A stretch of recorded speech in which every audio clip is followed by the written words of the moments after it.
full of tricks, wizard. Yet you never once used your greatest weapon. Why didn't Doctor Strange use the Time Stone in the crucial final moments during the battle against Thanos? Or did he? Tony.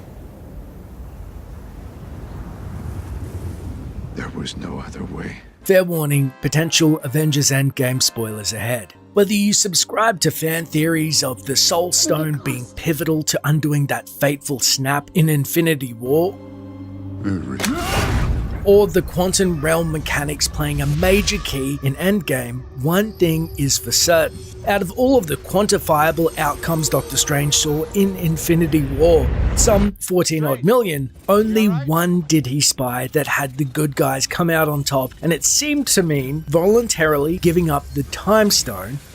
But why? Went forward in time to view alternate futures, to see all the possible outcomes of the coming conflict. How many did we win?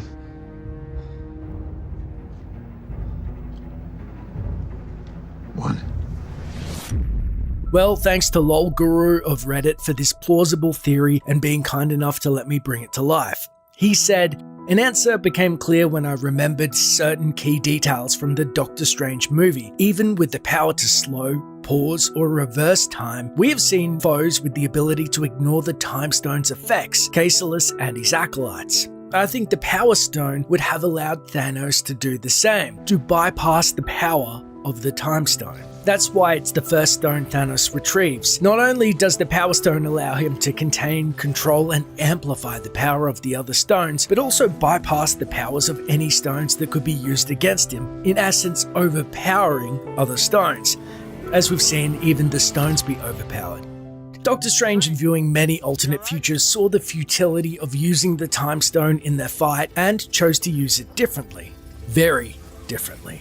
When Doctor Strange pulls the Time Stone seemingly out of nowhere, like Loki did with the Tesseract, and floats it over to Thanos to save Tony, we can see two unique elements to this transaction. The first is that the stone is glowing brilliantly. Normally, when any of the stones glow like this, it's because their power is being used. The second is that Thanos is unable to grasp the stone physically, but is instead grabbing it on what appears to be its aura. He even shoots Doctor Strange a glance over this peculiar phenomenon. Now, this kicked my fan theory senses into overdrive, and I've been trying to piece it together ever since. Before I can launch into this, let's talk about the unique properties of all the other stones themselves, not their powers, the properties each stone itself possesses.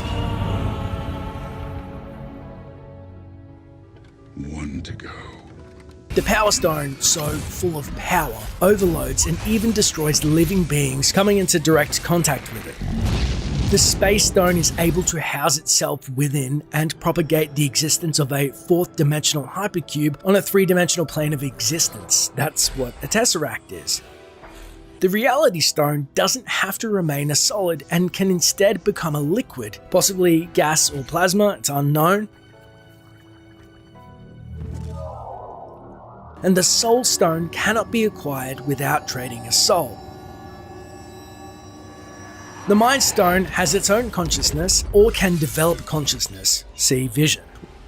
We see that these unique properties tie back beautifully to the identity of each stone and are very well suited to them. So what about the Time Stone? I would postulate that the Time Stone can be sent through time all by itself, going forwards or backwards. Although Doctor Strange didn't talk about peering backwards in time to stop Thanos, he only mentioned going forward. Now, how would you play keep away with the Time Stone? Well, that's easy. You send it forward in time to where Thanos can't get it. The problem is, as comic fans already know, Thanos is immortal, so he can wait it out. So let's swing back directly to the exchange between the two. Doctor Strange conjuring forth the stone the same way as Loki did the Tesseract is a gigantic misdirect. Loki is able to conceal the Tesseract with his godlike powers of illusion, or maybe even dimensions, and while Doctor Strange could certainly be capable of mimicking this easy trick, I don't think that's what's happening. the stone is glowing brilliantly because it's actually traveling back in time from the future. This becomes a lot easier to envision if you've watched Bill and Ted's Excellent Adventure. When Doctor Strange hid the time stone, it wasn't through some trick of light or illusion like Loki, but by sending it forward in time to be used later. Something he only did when he peered into the future versus his earlier fight where it was still on his person but still cursed, only to be sent back when the Avengers had finished using it. The time stone can travel forward or backwards in time, but not space, and it could appear on Titan soon after the snap presenting itself to Tony, or at a pivotal moment in the future when the Avengers need it. This is also why Tony needs to survive. If the snap is inevitable, then he's the only one smart enough to A, figure out what is going on when the time stone presents itself on Titan, and B, study the stone in order to unlock the quantum realm, the same way the Mind Stone in the Scepter allowed him to create Ultron. This is why the gauntlet breaks from the snap. It's using a time stone from a reality where the Avengers have already won and is sent back in time. The paradox of having a stone from a mutually exclusive reality breaks the gauntlet and helps advance Doctor Strange's plan even further because it cripples Thanos' ability to fight back when the Avengers start mounting their counteroffensive. If you think that's a little bit wild, you gotta remember there's 14 million outcomes, so it's gonna get a little complex. I think the clips from the Infinity War trailer corroborates this. The clip of what looks like Tony taking off his glasses while an out-of-focus Wong and Doctor Strange are in the background, seemingly frozen in time, also doesn't appear in Infinity War, but might have been pulled from Avengers 4, where Tony has acquired the Time Stone and begun looking for ways to retrace his steps or travel in the past. The shots of the Battle of Wakanda containing Hulk also don't appear, but may be from Avengers 4 when they've already gone back in time and must now face off against Thanos and his armies at Wakanda because Hulk wasn't at the original battle. It seems Doctor Strange did use his greatest weapon, just not when we think he did. Tony.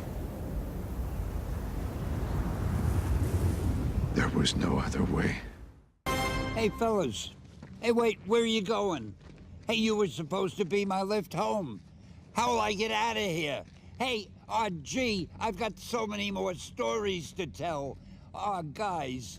Oh, gee.